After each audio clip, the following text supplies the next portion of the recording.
The helicopter blades cut through the thin mountain air with a rhythmic thump that Sarah had grown to find comforting over her 8 months in the combat zone. She sat near the open door, her rifle resting across her lap, watching the rugged terrain pass below. The mountains stretched endlessly in every direction, their peaks still dusted with snow despite the approaching summer. This was her 43rd mission as a combat medic, and she had learned to keep her mind focused on the moment rather than dwelling on what might go wrong. Beside her sat the team's communications specialist. He was younger than Sarah by 3 years, barely 24, but he had proven himself reliable in the 6 months they had worked together. He was checking his radio equipment for the third time, his fingers moving with practiced efficiency over the dials and switches. Across from them, Lieutenant James reviewed the mission briefing on his tablet, his jaw set in that determined way that meant he was running through contingencies in his mind. The mission was supposed to be routine. They were part of a joint task force working to establish communication with local villages in a remote mountain region. Intelligence suggested the area was clear of hostile forces, and their job was simply to assess medical needs, distribute supplies, and gather information about the security situation. Sarah had done similar missions before. They usually involved treating minor injuries, examining children, and occasionally delivering a baby or two in villages where modern medicine was a distant dream. The pilot's voice crackled through their headsets. They were 5 minutes from the landing zone. Sarah felt the familiar tightening in her chest that came before every mission. It was not fear exactly, but a heightened awareness, an acknowledgement that she was entering a space where control was an illusion. She touched the medical pack at her feet, mentally reviewing its contents for the 100th time. Bandages, tourniquets, pain medication, antibiotics, IV supplies, chest seals, pressure dressings. Everything she might need to keep someone alive until they could reach proper surgical care. The helicopter began its descent, and Sarah could see the landing zone below. It was a flat area just outside a cluster of mud brick buildings that comprised the village. A few people had gathered to watch the helicopter land, keeping their distance as the rotor wash kicked up clouds of dust. Children pointed at the sky, while adults shielded their eyes and watched with expressions that mixed curiosity with caution. The landing was smooth. Lieutenant was first out, followed by Sarah, and 3 other team members followed, each carrying equipment and supplies. The helicopter would return to base and come back for them in 6 hours. That was the plan. 6 hours to do their work, build some goodwill, gather intelligence, and get extracted before nightfall. The village elder approached them slowly, an older man with a weathered face and a gray beard that reached his chest. He greeted Lieutenant with formal courtesy, speaking through an interpreter who had accompanied them on the flight. Sarah watched the exchange while her eyes scanned the village, looking for any signs of trouble. The buildings appeared peaceful enough, with women moving between houses and children playing in the dirt streets. Smoke rose from cooking fires, and she could smell bread baking somewhere nearby. They were led to a central building that served as a community gathering place. Within minutes, a line of villagers formed outside, waiting to see the American medic. Sarah set up her aid station on a worn carpet, organizing her supplies while established communications with their base. Lieutenant and the other team members began their security sweep and intelligence gathering, moving through the village in pairs. The morning passed quickly. Sarah treated an infected wound on a farmer's hand, examined several children with respiratory infections, and helped an elderly woman whose arthritis had become debilitating. Each patient required not just medical care, but also patience and cultural sensitivity. She worked through the interpreter, learning names, asking about families, trying to build trust with each interaction. This was the other side of military medicine that the training manuals barely covered. It was not enough to diagnose and treat. She had to make these people feel safe, had to show them that she cared about their beyond just completing a mission. Around midday, Lieutenant returned to check on her progress. He seemed satisfied with how things were going. The village appeared cooperative, and they had gathered useful information about movement patterns in the area, had maintained steady contact with base, reporting their status every 30 minutes as protocol required. Everything was proceeding according to plan. Sarah was treating a young boy's lacerated foot when she heard the first explosion. It came from the eastern edge of the village, a deep thunderous boom that shook the ground and sent dust cascading from the ceiling beams above her. The boy's mother screamed and grabbed her child, pulling him away from Sarah's hands. Through the doorway, Sarah could see people running, panic spreading like wildfire through the narrow streets. Lieutenant's voice came through her radio, sharp and controlled despite the chaos. They were under attack. Hostile forces had infiltrated the village, and the team needed to reach the extraction point immediately. Sarah grabbed her medical pack and weapon, her training overriding the surge of adrenaline that made her hands want to shake. She had practiced this scenario dozens of times, but the reality was different. The reality included the smell of explosives, the screaming of terrified villagers, and the knowledge that the safe morning had transformed into something deadly in the span of seconds. She moved toward the doorway, staying low, trying to remember the layout of the village and the quickest route to the extraction point. Appeared beside her, his radio still strapped to his back, his rifle raised and ready. They moved together, using buildings for cover, following the route they had memorized during the initial security sweep. More explosions followed, closer now. Sarah could hear automatic weapons fire, the distinctive crack of AK-47s mixed with the heavier response of American rifles. The attack was coordinated and aggressive. This was not a random skirmish but a planned ambush, and they had walked directly into it. They reached a narrow alley between two buildings.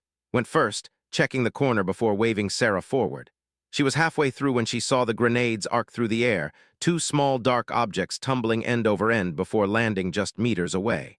Saw them too. He lunged backward, pushing Sarah behind a stone wall just as the grenades detonated. The blast was overwhelming. Sarah felt herself lifted and thrown, her body slamming into the wall behind her with bone-jarring force. Her ears rang with a high-pitched whine that drowned out every other sound. She tried to stand, but her legs would not respond properly. Looking down, she saw blood spreading across her left thigh, dark and fast-flowing. Shrapnel had torn through her uniform and embedded in the muscle. Her left arm hung uselessly at her side, and when she tried to move it, white-hot pain shot through her shoulder. Lay a few meters away, motionless.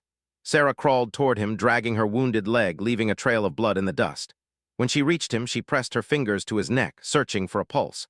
It was there, weak but present. He was unconscious, blood seeping from wounds on his back and head. His radio had taken much of the blast, the equipment shredded and smoking, but it had probably saved his life. She needed to stop the bleeding, both hers and his. Working one-handed, Sarah pulled tourniquets from her medical pack. She applied one to her own leg first, pulling it tight above the wound until the blood flow slowed to a seep. The pain was excruciating, but she forced herself to focus. Next, she rolled him onto his side, assessing the wounds on his back. Shrapnel had peppered his body armor and punched through in several places. She packed the worst wounds with gauze, applying pressure dressings with clumsy, shaking fingers.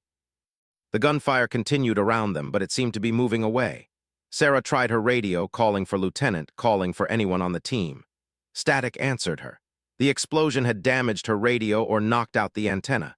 She tried radio, but it was completely destroyed, the circuits melted and fused. She dragged into a nearby doorway, pulling him into the dim interior of an abandoned house.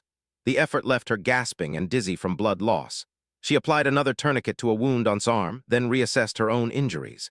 The shrapnel in her thigh was deep, and her shoulder was either dislocated or fractured. She could barely move her left arm, and every breath sent sharp pains through her ribs. At least two were probably broken. Time became difficult to track. Sarah drifted in and out of consciousness, jerking awake each time to check breathing and pulse. She administered morphine to both of them from her medical pack, just enough to dull the worst of the pain without rendering them completely helpless. The gunfire had faded to occasional distant bursts. She could hear voices outside, speaking in a language she did not understand, and the sound of boots crunching through debris. As the afternoon wore into evening, Sarah faced the reality of their situation. They were wounded, separated from their team, deep in hostile territory with no working communications. The extraction helicopter would have been called off once the attack began. Standard protocol was to abort the mission and regroup. Lieutenant and the others had either made it out or had not. Either way, Sarah and were on their own. She found backup radio battery in his vest, undamaged by the blast. Her own radio was partially functional, but the transmission range was severely limited without the proper antenna. Still, it was something. She preserved the battery, turning the radio on only every few hours to send brief distress calls on the emergency frequency. Each time, she received only static in response. Night fell, bringing with it a deep cold that seeped through the damaged walls of their shelter. Sarah huddled close to, sharing body heat, monitoring his vital signs by feel in the darkness. His breathing was shallow but steady. He had not regained consciousness, which worried her. Head injuries were unpredictable, and without proper medical imaging, she had no way to know the extent of the damage. She dozed fitfully, jerking awake at every sound. Once she heard footsteps approaching their hiding place. She held her breath, her hand on her rifle despite knowing she could barely aim it with one arm. The footsteps paused outside the door, and she could see the beam of a flashlight sweeping through gaps in the walls. Then the footsteps moved on, and she allowed herself to breathe again. By the second day, Sarah's medical training told her they were in serious trouble. Needed surgery, needed IV fluids and antibiotics she could not provide with her limited supplies. Her own wounds were showing signs of infection despite the antibiotics she had taken. The shrapnel was still embedded in her thigh, and she lacked the tools or strength to remove it properly. Her shoulder was definitely dislocated, and she had tried twice to reset it herself, failing both times as the pain overwhelmed her before she could complete the maneuver. She rationed their water and the few energy bars she had in her pack. Food was less critical than fluids, but both were running dangerously low. The village appeared deserted now, the hostile forces having moved on, but Sarah did not dare venture out to search for supplies. She was too weak, too slow. If anyone spotted her, they would both be captured or killed. On the third day, fever spiked. Sarah could feel the heat radiating from his body even before she checked his forehead. Infection had set in, and she had already used most of her antibiotics. She gave him the last of the injectable medication, knowing it was probably too little, too late. She needed to get him real medical care within the next 24 hours, or he would die in this abandoned house, thousands of miles from home. Desperation drove her to try the radio more frequently, despite the drain on the battery. She sent distress calls every 2 hours, always brief, always on the emergency frequency. She gave their last known position, described their condition, begged for extraction. Each time only static answered. On the fourth night, as Sarah sat in the darkness listening to labored breathing, she allowed herself to acknowledge the fear she had been holding at bay. They were going to die here. No one was coming. The mission had gone wrong and they had been left behind. It was not anyone's fault necessarily, just the brutal mathematics of combat. Sometimes people got separated, got lost, got written off as casualties when the situation became too dangerous to mount a rescue. She thought about her family back home, her mother who had cried when Sarah enlisted, her younger brother who had looked up to her with such pride when she graduated from medical school and chose military service instead of a comfortable civilian practice. Her father, who had served in a previous war and understood why she felt compelled to follow a similar path. They would receive a visit from uniformed officers. They would be told she had died in combat, serving with honor. They would be given a flag and a medal in sympathy from a grateful nation. But they would never know about these 4 days, about the desperate fight to keep alive, about the slow creep of infection and the gnawing certainty that help was not coming. She checked the radio battery. Less than 20% remaining. Maybe enough for another day of periodic transmissions, maybe less. She decided to preserve it, to send one transmission every 4 hours instead of every 2. It was a small hope, probably futile, but she clung to it anyway because the alternative was giving up entirely, and she was not ready to do that yet. Stirred in the darkness, mumbling incoherently, his fevered dreams were getting worse. Sarah dampened a cloth with the last of their water and wiped his face, trying to bring down his temperature even fractionally. She whispered reassurances to him, not knowing if he could hear, but needing to say them anyway. They would make it. Help would come. They just had to hold on a little longer. The 5th day dawned gray and cold. Sarah's own fever had started now, her body fighting the infection spreading from her untreated wounds. She could barely move her injured leg, and the pain in her shoulder had become a constant burning throb that morphed into sharp stabs whenever she shifted position. She knew she was fatting, knew that soon she would lack the strength to even try the radio. At noon, she turned on the radio for what she expected might be the last time. Her hands shook as she keyed the microphone, and her voice came out as barely more than a whisper. She gave their position, described their condition, and added a request that someone notify their families. It seemed important somehow to ask for that, to make sure the people who loved them knew what had happened in these final days. She released the transmit button and waited, expecting only the familiar static. But this time, something different came through the speaker. A voice, male and professional, speaking English with an American accent. The signal was weak and broken by static, but it was unmistakably real. Someone had heard her transmission. Someone knew they were still alive. Sarah's hand trembled as she keyed the microphone again, afraid the contact would vanish if she did not respond immediately. She confirmed her identity, gave more details about their location and condition. The voice came back, telling her to hold position, that extraction was being arranged. She should keep the radio on, conserve the battery, but maintain contact. Help was coming. She set the radio down carefully, afraid to believe it was real. 4 days of silence had conditioned her to expect nothing but disappointment. But the radio crackled again, the voice returning to ask about's condition, about whether they could move on their own or needed assistance. Sarah answered each question, her medical training overriding the exhaustion and fear. Was critical, needed immediate surgical care. She was mobile but barely, could not carry him or provide covering fire effectively. The voice acknowledged, told her to stay hidden, to stay quiet. An extraction team was being assembled. It would take time, maybe 6 hours, maybe more. The area was still considered hostile, and they needed to coordinate carefully to avoid another ambush. Sarah understood. She had been in the military long enough to know that rescue operations in enemy territory were complex and dangerous. The fact that they were attempting it at all meant someone had fought hard to authorize the mission. She waited, checking every few minutes, trying to keep him comfortable despite his fever and pain. The afternoon stretched into evening, and Sarah watched the light fade from the cracks in the walls. She kept the radio on, listening to the periodic updates from the coordination team. They were moving into position, were dealing with complications, were still coming. Each update was a lifeline, a reminder that they had not been forgotten. Full darkness had fallen when she heard the helicopters. The sound was distant at first, just a faint rhythmic thumping that might have been her imagination. But it grew steadily louder, and the radio voice confirmed what she already knew. The extraction team was inbound. Sarah needed to mark their position. She dragged herself to the doorway, every movement an agony of burning muscles and grinding bones. She pulled a chemical light stick from her vest, cracked it to activate the glow, and tossed it into the street outside. The green light seemed impossibly bright in the darkness, a beacon that would draw both rescuers and enemies. She retreated back to, positioning herself between him and the door, her rifle raised despite knowing she could barely aim it. The helicopter noise grew deafening, and she heard the rapid bursts of covering fire as the extraction team secured the area. Boots pounded through the street, and voices called out in English, identifying themselves, asking for a response.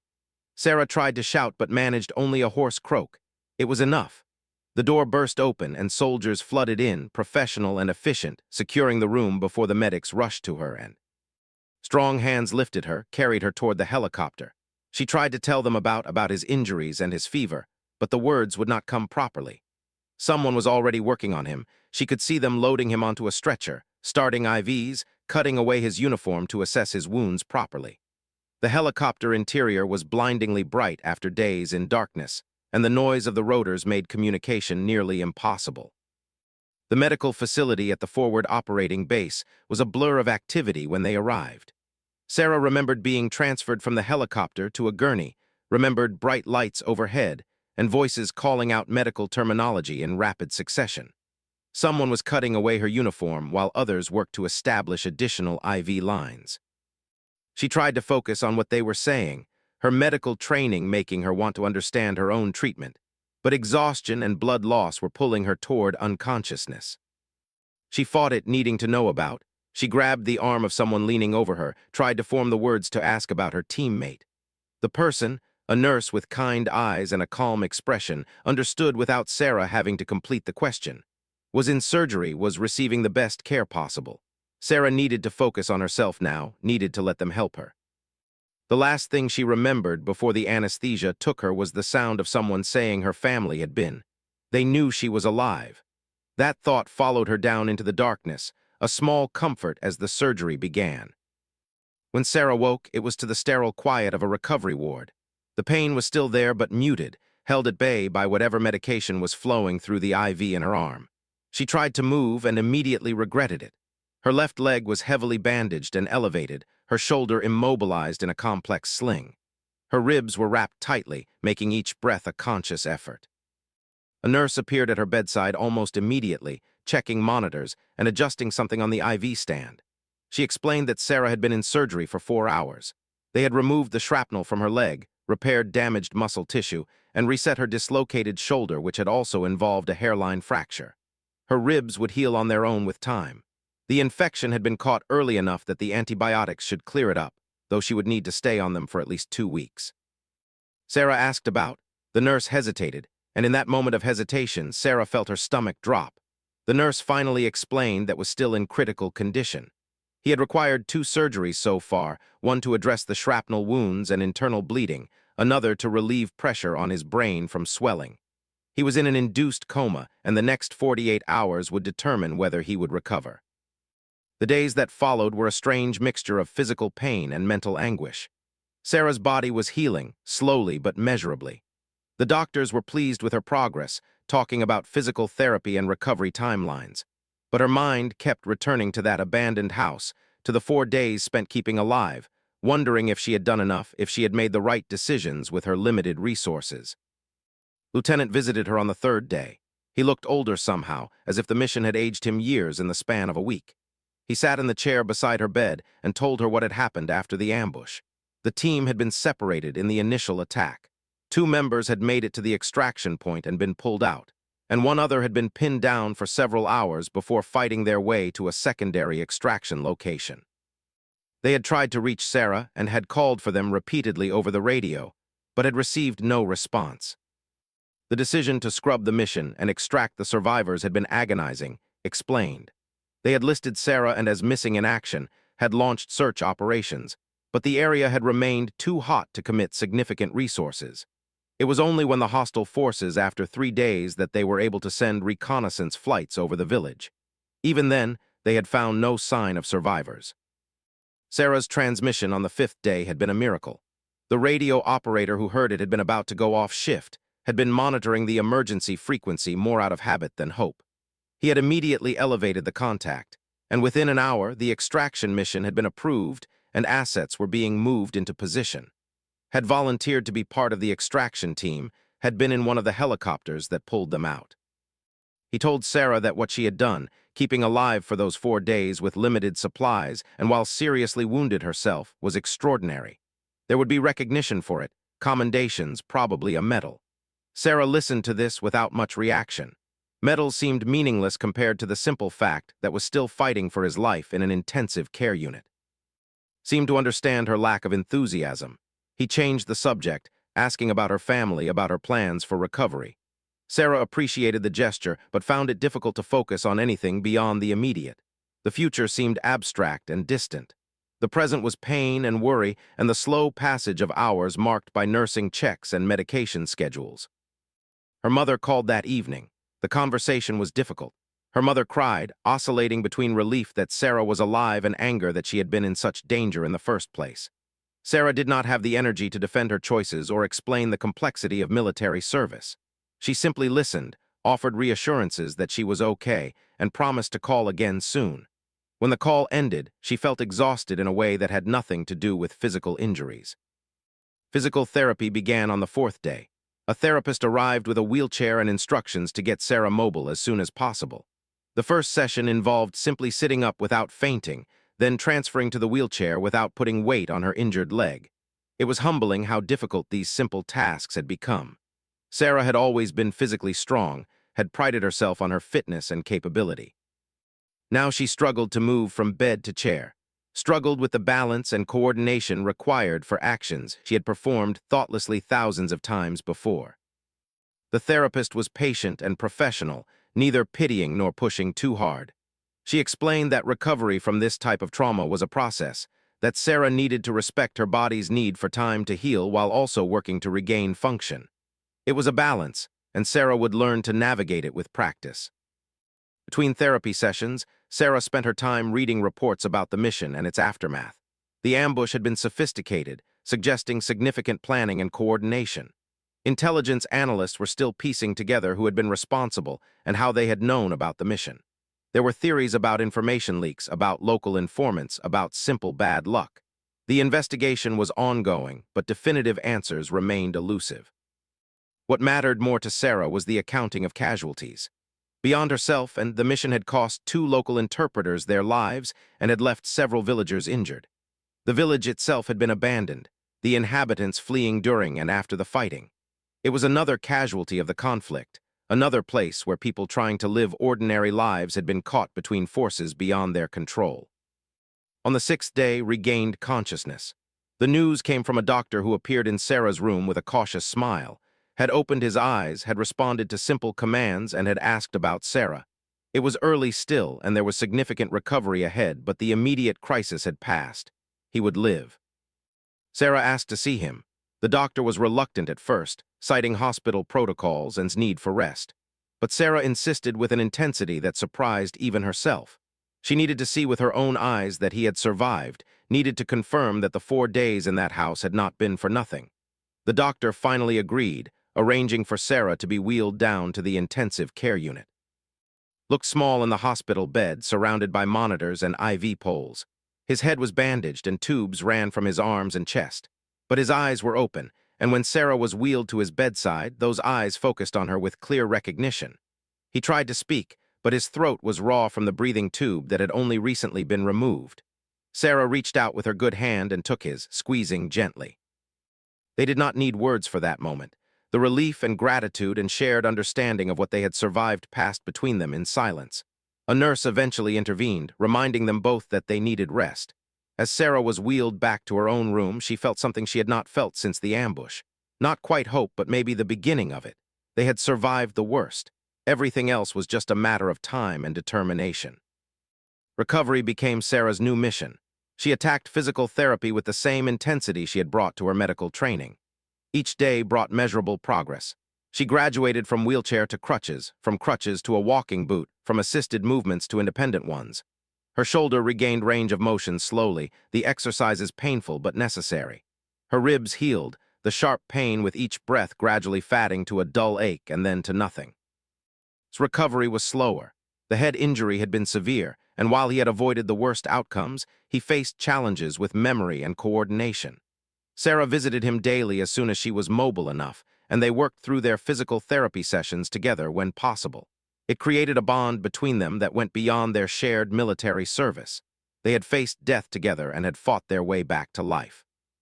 That experience changed people in ways that were difficult to explain to those who had not lived through it. 3 weeks after the extraction, Sarah was cleared to return to the United States for continued treatment and rehabilitation. The news brought mixed emotions.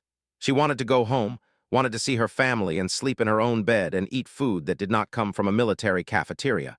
But leaving also meant acknowledging that her deployment was over, that she would not be returning to her unit, at least not in the near future. It felt like abandoning something unfinished.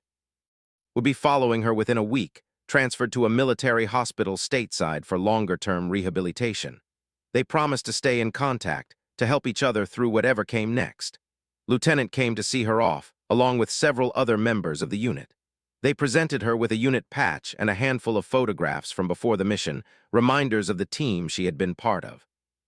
The goodbyes were brief and awkward in the way military farewells often were. Everyone aware that this might be the last time they saw each other, but unsure how to acknowledge that reality. The flight home was long and uncomfortable.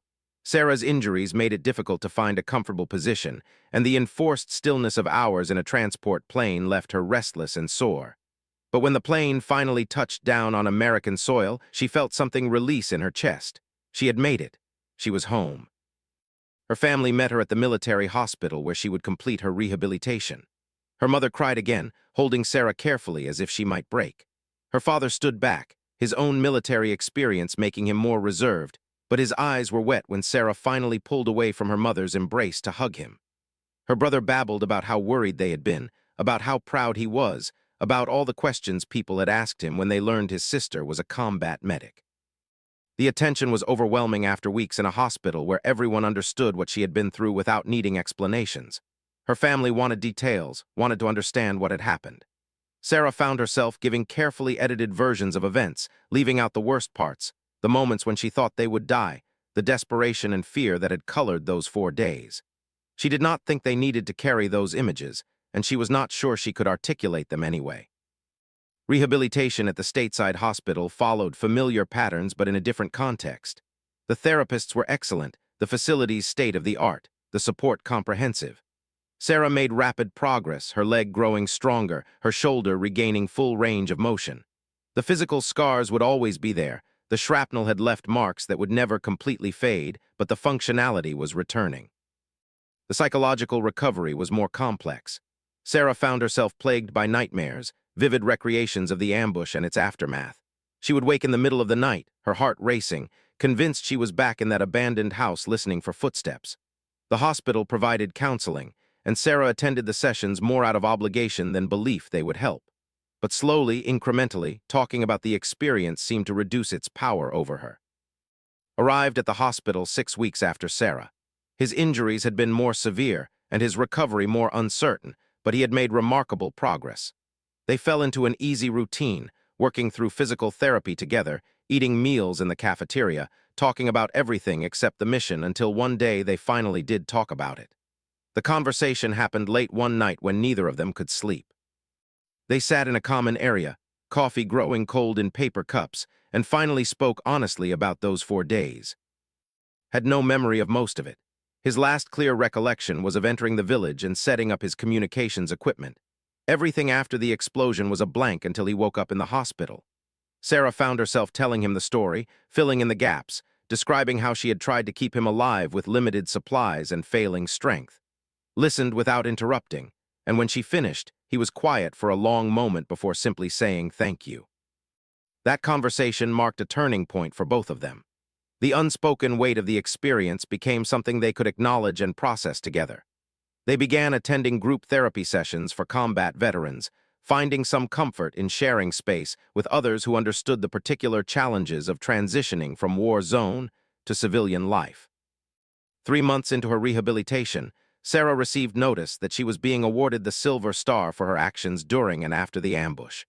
The award cited her courage under fire, her medical expertise in treating both and herself despite severe injuries, and her determination in maintaining radio contact until rescue could be arranged. Was receiving the Bronze Star with valor for his actions before being wounded. The ceremony was small and formal, held at the hospital with military brass and family members in attendance. Sarah stood in her dress uniform, still slightly unsteady on her injured leg, but standing without assistance, and listened to the citation being read aloud. The words described actions that felt both intimately familiar and somehow distant, as if they had happened to someone else. When the medal was pinned to her uniform, she accepted it with the required military bearing, but her mind was elsewhere, back in that house, back in those desperate hours when survival had been the only goal that mattered. After the ceremony, her family wanted to celebrate. They had reserved a private room at a local restaurant, had invited extended family and friends. Sarah went through the motions, accepting congratulations and answering questions with practiced responses. But part of her remained detached, observing the scene as if from a distance. These people were proud of her, were celebrating her courage, but they did not really understand what they were celebrating. They could not understand because they had not been there, had not felt the weight of knowing that another person's life depended entirely on decisions made with incomplete information and limited resources. Found her later standing outside the restaurant and looking up at the night sky. He did not say anything, just stood beside her in comfortable silence. They had learned that sometimes the shared experience was enough, that words were unnecessary and possibly inadequate anyway. After several minutes, Sarah spoke. She told that she was struggling with the recognition, with being called a hero for simply doing what needed to be done to survive. Nodded, understanding immediately. He felt the same way about his own medal. They talked about what came next. Sarah's medical discharge was being processed. Her injuries, while healing well, were severe enough that returning to active combat duty was not realistic. She could transition to a support role, could work in military hospitals stateside, but the life of a forward-deployed combat medic was over for her. Faced a similar future. His head injury had left him with permanent deficits in processing speed and working memory. He could function normally in most situations, but the military's standards were higher. He would be honorably discharged within the next few months. It was strange to contemplate civilian life after so many years of military structure. Sarah had joined straight out of medical school, had known nothing but military medicine for her entire professional career. The idea of working in a civilian hospital, of treating everyday injuries and illnesses without the urgency of combat, felt both appealing and somehow insufficient. She had become accustomed to stakes that were life and death, to making decisions where hesitation could cost lives. How would she adjust to a world where most medical problems were routine and survivable? Was facing similar questions about his future. His communications expertise had civilian applications, but he was struggling to imagine himself in a corporate setting, working a regular schedule, living a normal life. The military had given them both structure and purpose, had made them part of S6 months after the ambush. Sarah sat in a coffee shop near the hospital where she now worked as a civilian trauma surgeon. The transition had been difficult in ways she had not anticipated. The work itself was familiar. The medical procedures and decision-making processes were essentially the same as they had been in the military. But the context was completely different. In the military, everyone understood the culture, the hierarchy, the shared sense of mission. In the civilian world, medicine was a job, not a calling. Her colleagues were competent and professional, but they lacked the intensity, the absolute commitment that had characterized military medical units. She missed it sometimes, missed the clarity of purpose, missed knowing that her work directly contributed to something larger than herself. But she did not miss the danger, did not miss the constant awareness that any mission could turn deadly in seconds.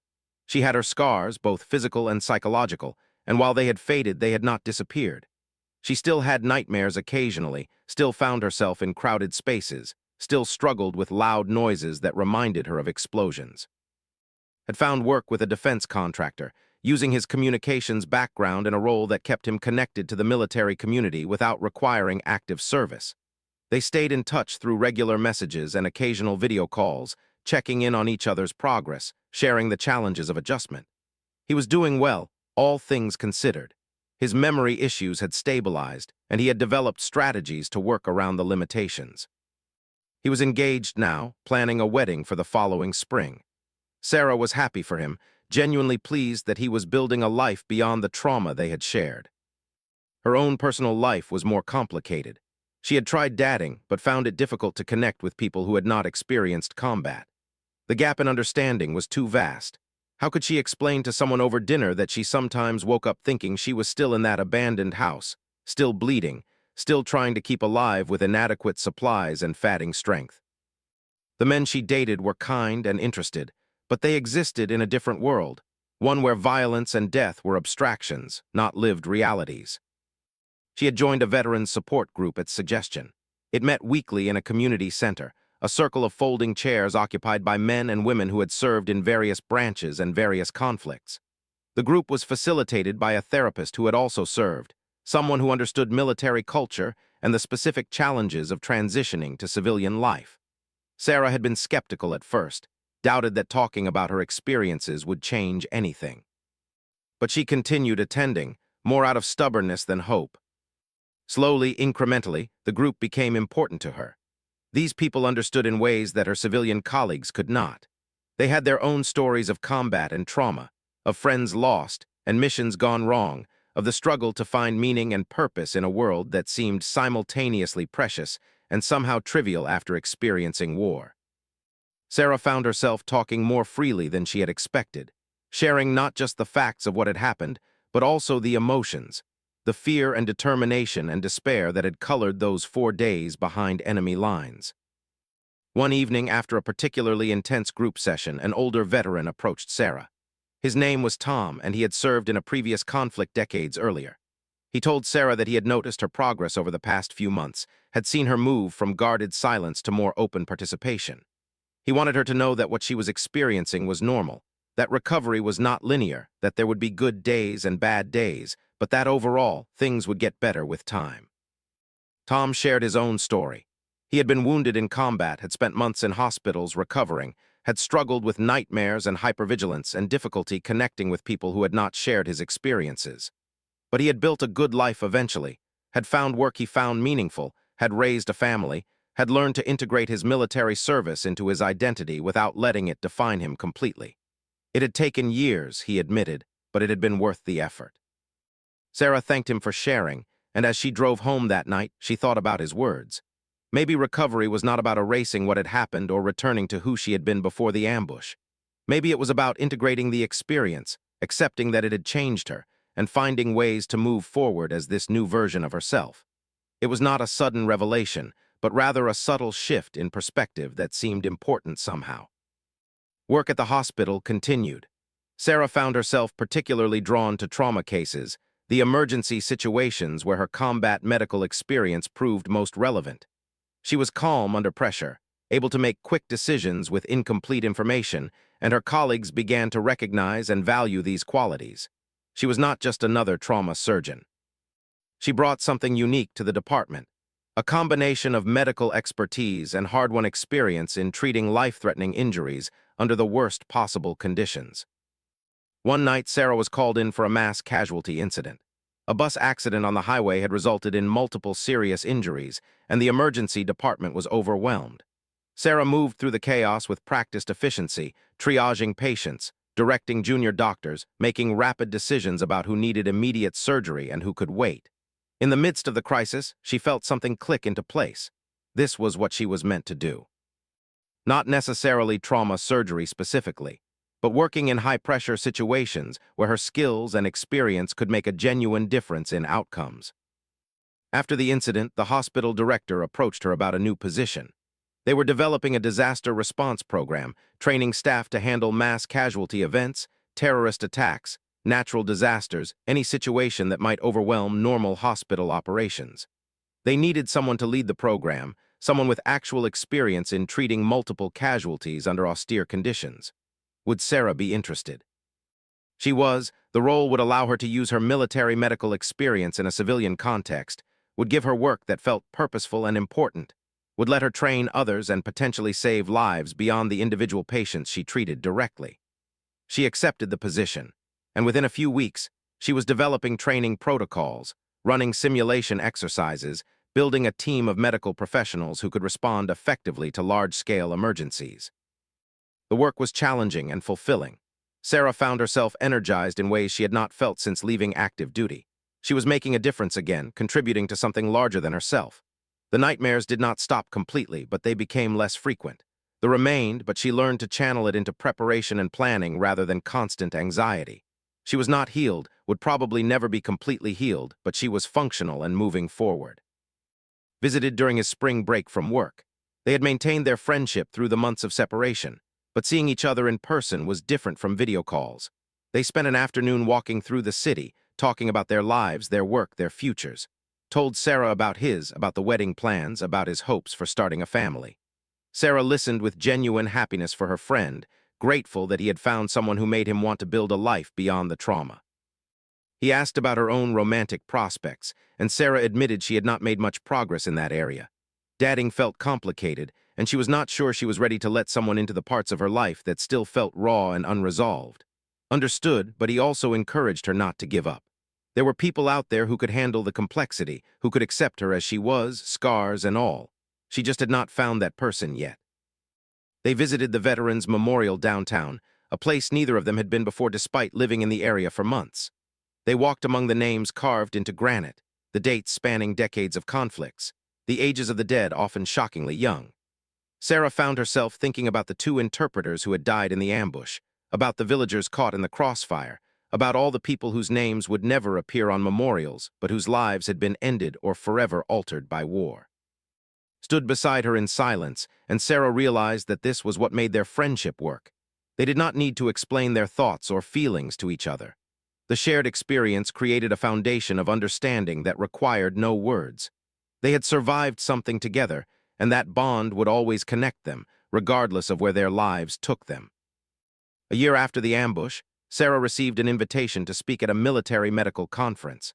They wanted her to present a case study on prolonged field care, to share the lessons learned from keeping alive for 4 days with minimal supplies while seriously wounded herself.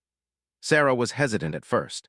Talking about the experience to a room full of strangers seemed daunting, even if they were medical professionals who would understand the clinical aspects. But as she prepared her presentation, reviewing the timeline of events and her decision-making process, Sarah found the exercise valuable. It forced her to analyze what she had done from a professional perspective rather than an emotional one. She could identify the choices that had been correct, the actions that had saved life. She could also identify mistakes, things she would do differently if faced with a similar situation again. It was not about blaming herself, but about learning and growing from the experience. The presentation went well. The audience was engaged, asking thoughtful questions about her approach to prioritizing treatments, managing pain with limited medication, maintaining morale when rescue seemed unlikely. Several attendees approached her afterward, combat medics and surgeons who had faced similar situations, who understood the unique challenges of providing medical care under fire. They shared their own stories, creating a web of shared experience that reminded Sarah she was not alone in what she had endured. One attendee was particularly memorable. She was a young medic preparing for her first deployment, clearly nervous about the realities she would face. She asked Sarah how to prepare mentally for the possibility of being in a similar situation, how to stay calm when everything was going wrong and lives depended on her actions. Sarah thought carefully before answering. She told the young medic that fear was normal and necessary, that it kept you alert and focused. The key was not to eliminate fear, but to function despite it, to trust your training and make decisions based on what you knew rather than what you feared. She also told the medic that no amount of preparation could fully ready you for combat, that there would always be surprises and situations that did not match any training scenario. The important thing was to adapt, to think creatively, to remember that the goal was keeping people alive by any means necessary. And if the worst happened, if you found yourself wounded and behind enemy lines, you kept fighting anyway. You kept trying to survive, kept doing everything possible to protect your team, because that was the job and the commitment you had made.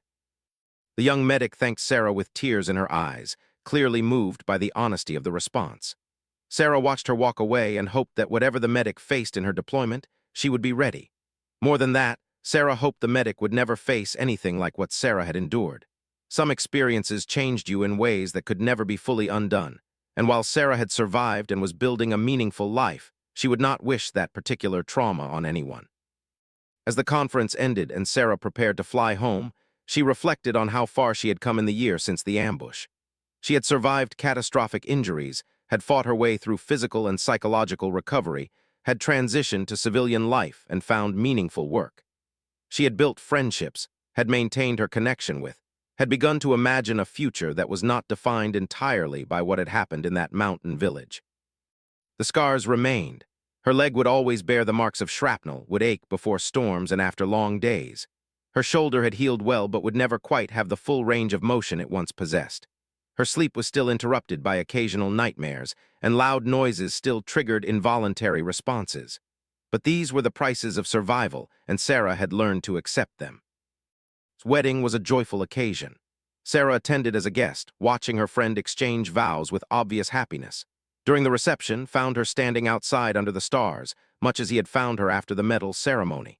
He thanked her again, told her that everything good in his life now existed because she had refused to give up on him during those 4 days. Sarah deflected the gratitude, told him that they had survived together, that she had only done what any medic would do.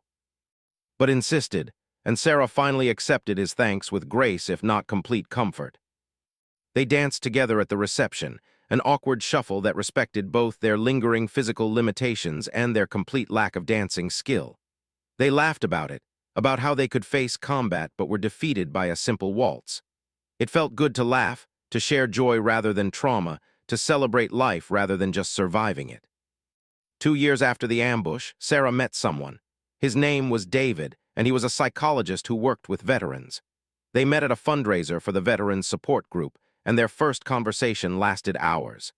David had not served in the military himself, but his work had given him deep insight into the challenges veterans faced. He did not claim to fully understand Sarah's experiences, but he was willing to listen, to learn, to accept that there were parts of her history that she might never be able to fully articulate. Their relationship developed slowly. Sarah was cautious, protective of the fragile stability she had built, but David was patient, never pushing, always respectful of her boundaries. When she had nightmares, he held her without demanding explanations. When she needed to talk about the ambush, he listened without judgment. When she needed silence, he provided companionship without conversation. He seemed to understand intuitively what she needed, and gradually, Sarah allowed herself to trust him with more of herself. She introduced him to during a visit several months into their relationship, and David hit it off immediately, bonding over their shared desire to support Sarah's continued recovery. Pulled Sarah aside at one point and told her that David seemed like a good man, someone who could handle the complexity of loving someone who had been through what Sarah had experienced. Sarah appreciated the endorsement, had valued his opinion more than she had realized. As time passed, Sarah found herself thinking less frequently about the ambush. It would always be part of her history, would always have shaped who she had become, but it was no longer the central defining event of her life. She was more than that trauma. She was a skilled trauma surgeon, a disaster response program director, a friend, a daughter, a partner. She was someone who had survived something terrible and had built something meaningful from the wreckage. She still attended the Veterans Support Group, now more as a mentor than as someone actively struggling. She shared her story when it seemed helpful, offered advice to newer members who were earlier in their recovery journeys. She had learned that healing was not about forgetting or moving on, but about integration and growth, about becoming someone who had been changed by trauma but not destroyed by it. 3 years after the ambush, Sarah received news that Lieutenant had been killed in action during another mission. The news hit her hard, reopening wounds she had thought were healed. She attended the funeral in her dress uniform, standing among other veterans who had served with, all of them grappling with the loss of a leader and friend. The ceremony was solemn and dignified, full of military tradition and honor. But it was also heartbreaking, another reminder that some people did not get to come home, did not get the chance to build lives beyond their service. Attended the funeral as well, and afterward they sat together in silence, processing the loss. Had fought for their rescue, had been part of the extraction team that had pulled them from that abandoned house. Now he was gone, killed by the same kind of unpredictable violence that had nearly taken Sarah and. It was a stark reminder that survival was sometimes just luck, just being in the right place at the right moment or the wrong place at a different moment. The grief lingered but eventually subsided into a deeper appreciation for the time Sarah had been given. Every day was a gift that others had not received. The interpreters, countless others who had died in that conflict and in conflicts throughout history. They did not get to experience recovery, did not get to build civilian lives, did not get to fall in love or advance careers or simply grow older. Sarah had all those opportunities, and she owed it to them and to herself to make the most of them. 5 years after the ambush, Sarah and David married in a small ceremony attended by family and close friends. Was there, of course, serving as one of Sarah's attendants. The ceremony was personal and meaningful, full of joy and hope rather than formality and tradition. When Sarah exchanged vows with David, she promised to share her life with him, to trust him with her past and her future, to build something together that honored both of their identities and experiences. The wedding marked a transition, a full embrace of the life Sarah had built beyond military service. She was no longer a soldier trying to adjust to civilian life. She was a civilian who had once been a soldier, someone whose military experience informed her present but did not define it completely. It was a subtle but important distinction, a sign of how thoroughly she had integrated the trauma and moved beyond mere survival into genuine thriving. Her work at the hospital continued to evolve. The disaster response program had become nationally recognized, with other hospitals sending staff to train with Sarah's team. She had published papers on mass casualty management, had spoken at conferences around the country, had become an expert whose opinion was sought by emergency management professionals and military planners alike. Her experience in that mountain village, those 4 desperate days that had seemed at the time like the end of everything, had become the foundation for work that potentially saved countless lives. And his wife had their first child, a daughter they named Sarah in honor of the woman who had saved his life and given him the chance to become a father. Sarah visited them in the hospital the day after the birth, holding the tiny infant and feeling an overwhelming mix of emotions. This child existed because Sarah had refused to give up, because she had applied tourniquets with shaking hands and had dragged to shelter and had maintained radio contact despite exhaustion and infection. All the pain and fear and desperation had led to this moment, to new life and new possibilities. The nightmares never completely stopped, but they became rare enough that Sarah could go weeks or months without one. When they did occur, David was there, providing comfort and support without making her feel weak or broken. Her physical scars had faded to pale lines, barely noticeable unless you knew to look for them. Her psychological scars remained deeper, but were also less prominent, integrated into who she was rather than dominating her entire existence. 10 years after the ambush, Sarah stood on a stage at a military medical conference, not as a presenter this time, but as a keynote speaker. She had been asked to talk about resilience, about recovery, about how trauma could be transformative rather than just destructive. She looked out at the audience, seeing young medics and experienced surgeons, active duty personnel and veterans, all of them carrying their own experiences and scars. She told them her story, not just the clinical details of the ambush and her medical interventions, but the emotional journey of survival and recovery. She talked about the nightmares and the hypervigilance, about the difficulty of connecting with people who had not shared similar experiences, about the long, slow process of learning to function again and then eventually to thrive. She talked about finding meaning beyond the trauma, about building a life that honored what she had survived without being limited by it. Most importantly, she told them that recovery was possible. It was not easy, and it was not quick, and it required commitment and support and sometimes professional help. But it was possible to survive something terrible and to emerge not just intact, but stronger, wiser, more capable. The key was to keep moving forward, to accept help when needed, to be patient with yourself during the difficult days, and to never give up on the possibility of better days ahead. The speech received a standing ovation. Afterward, countless people approached Sarah, sharing their own stories, thanking her for her honesty, asking for advice. She stayed for hours, talking with everyone who wanted to speak with her, offering encouragement and support and the wisdom gained from her own journey. It was exhausting but also deeply fulfilling, a reminder that sharing her experience could help others navigate their own paths. As Sarah flew home that night, she reflected on the decades since the ambush. She had come so far from that abandoned house, from those desperate hours when survival had seemed impossible. She had built a career she found meaningful, had formed deep relationships, had learned to carry her trauma without being crushed by it. The radio had crackled when hope seemed lost, and rescue had come. But the real rescue had been the one she had given herself, the decision to keep fighting, to keep healing, to keep building a life worth living. The scars would always be there, physical and psychological reminders of what she had endured. But they were also badges of survival, proof that she had faced the worst and had emerged still capable of love, of joy, of purpose. She was not the same person who had boarded that helicopter a decade ago, excited and nervous about her 43rd mission. She was someone forged by trauma but not defined by it, someone who had learned that the human spirit was more resilient than she had ever imagined. Sarah thought about, probably at home with his wife and daughter, living the life that almost ended in that village. She thought about Lieutenant, who had not received that chance.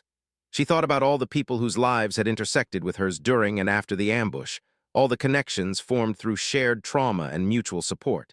She thought about David, waiting for her at home, and the life they were building together.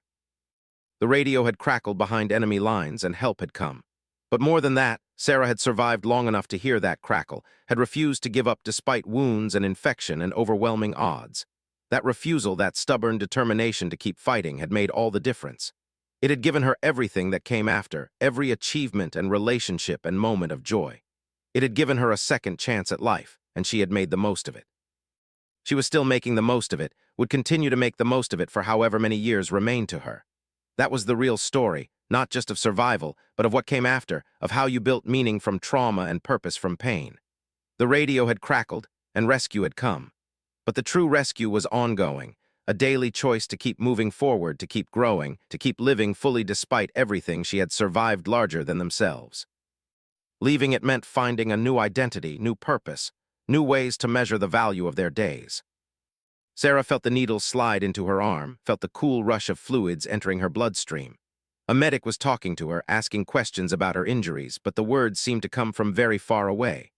The helicopter lifted off, banking sharply, and through the open door she could see the village falling away below, returning to darkness as they climbed toward safety. She had held on long enough. They were going home.